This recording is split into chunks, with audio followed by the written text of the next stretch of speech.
Now welcome to another lightning response video, where this time we have a question from Silver Bullet, who asked, "Hey Thor, I am very confused about the clones. Before Dave Filoni's Star Wars The Clone Wars, all media said that only the commanders and commandos were the free thinkers that we see in the animated Clone Wars. They were created to always follow orders and to fight the enemy. Basically, meat droids.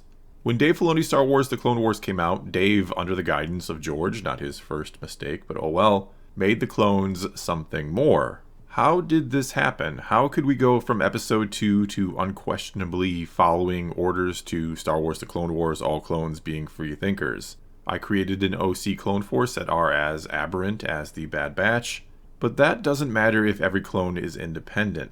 I need help reconciling this so I can move forward and agree with people that Dave Filoni's Star Wars The Clone Wars is good and not just an aberration of Episode 2, The Clone Wars Project, The Animated Clone Wars, and Episode 3. And I think a lot of this, or the problem with this, comes down to the fact that in the movies, in the prequels, there's just no time to tell the story of the clones at all. We skip right over the Clone Wars themselves, seeing the very beginning and very end of the war, essentially. Though, if I remember right, George Lucas wanted to open up Episode 3 with a sort of collage of battles across the galaxy to kind of show the scale of the war, but he opted for the opening we got instead.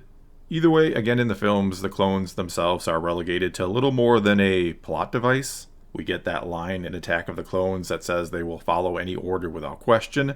Then, in Revenge of the Sith, we see them following any order without question when Palpatine issues Order 66. And they go on to wipe out the Jedi without a second thought or even a moment of hesitation, despite, in all reality, having fought alongside their Jedi generals for years at that point. And more or less, it all works in the movie itself, or makes sense given the very limited information we get from the films about any of it really. Anything to do with the war, how it is being fought, and what the clones may think or feel about anything, including their Jedi generals. We don't really question if the clones would turn on them that easily because we're given nothing to contradict what was basically the very first thing, and maybe the most important thing, that we learn about them in the movies, that they will follow any order without question. We never really see if any sort of camaraderie has been formed between the Jedi and clones in the films, outside of that little bit of banter we get between Cody and Obi-Wan in Episode 3. And I think that's mainly in there to show us that, no, the Jedi don't treat the clones like mindless droids, or meat droids, as you said, which would make the Jedi look pretty terrible if we were led to believe they treated them as less than human, essentially, as pawns in the war. And so we get this brief little interaction to show there's at least something there between them, that they're again not just ordering them around like droids, and the clones seem to have some level of personality and respect for the Jedi as well. But that is literally all we ever see, and it's not enough to make any real assumptions or educated guesses about how the two have treated or acted towards each other overall or over the course of the war.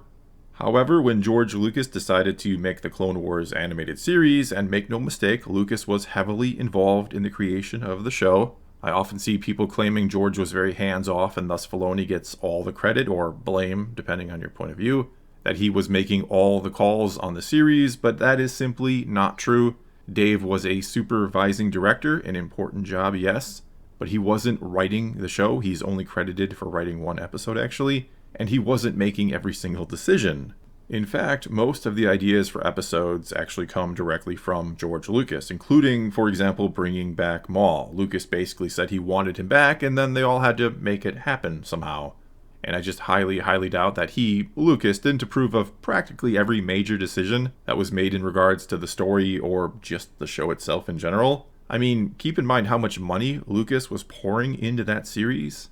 So anyway, when Lucas decided to make the Clone Wars, he no doubt saw the opportunity to get into things that the movies simply didn't have time for. And keep in mind, there are a lot of things edited out of the films. There are a lot of deleted scenes out there. And so everything to do with the clones and how they interacted with the Jedi probably sounded like an appealing thing to cover. What sort of relationship might have formed there?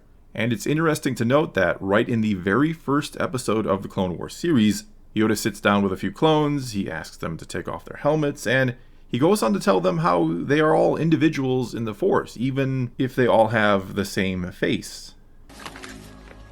There's not much to look at here, sir. We all share the same face. Deceive you, eyes can. In the Force, very different each one of you are. This tends to say to me that there was an idea very early on to attempt to truly do something special with the clones and the Jedi or their relationship, to give us a story here far beyond one being the general giving the orders and the other being the obedient foot soldier following them. It could even be just a guess here that Lucas wanted to give us his own sort of take on nature versus nurture. Is it more genetics or our own lived experience that determines who we will become in this life? Though in this particular case, the case of the clones, it's kind of more Kaminoan engineering versus Jedi guidance and compassion, which is or was stronger, which was the bigger influence on the clones.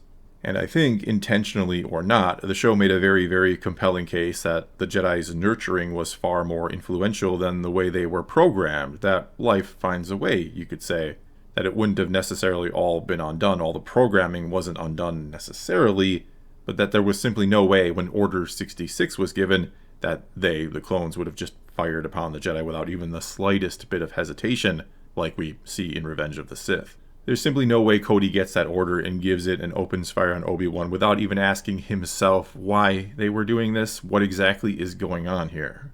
And thus, somewhere along the way of exploring this unique relationship between the Jedi and the clones and how the clones were becoming more human because of the Jedi, well, the idea of putting chips in their head that force them to follow a certain order when it is given, that became the way around all of this. What they had maybe unintentionally created in a way. It was how they were going to explain why, again in Revenge of the Sith, all the clones just follow orders or follow Order 66 without question, and also why the Jedi were so caught off guard by it. Because, yeah, a rapport, if not a friendship, and in some cases a strong friendship had formed.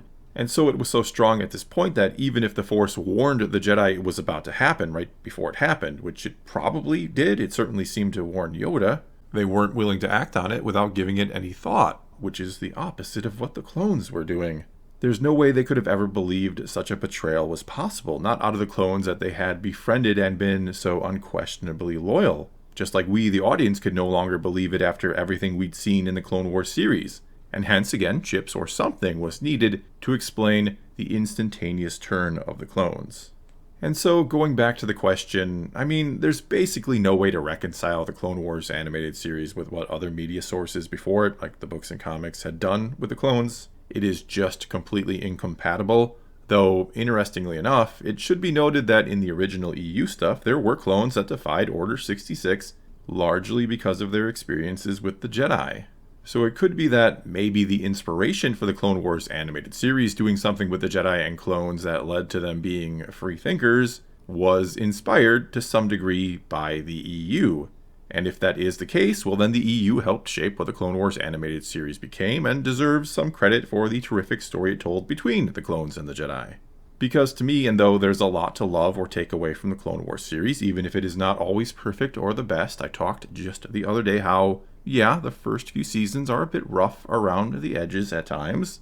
But for me, what was done with the clones is the highlight of the series. The fact that it gives them this sort of humanity, and then it's because of this humanity that develops in large part because, or almost entirely because of the Jedi, that I'd argue leads to the Jedi to trust them and not react in time or with disbelief to their betrayal. You could even say it's all like poetry, that it rhymes. Yeah, it's like poetry, sort of they rhyme. Mm-hmm. Well, that's all I got for you this time. Now it is your turn to take to the comments below and tell me what you think about this one. Do you like the way the Clone Wars animated series handled the clones and the Jedi, or do you prefer what was done in the EU originally? Or you can always ask a question for a future lightning response video. All you got to do is start your comment off with "Hey Thor" and then ask away. But whatever you choose to do, leave a comment below and let's talk some Star Wars. And until next time, thanks for watching.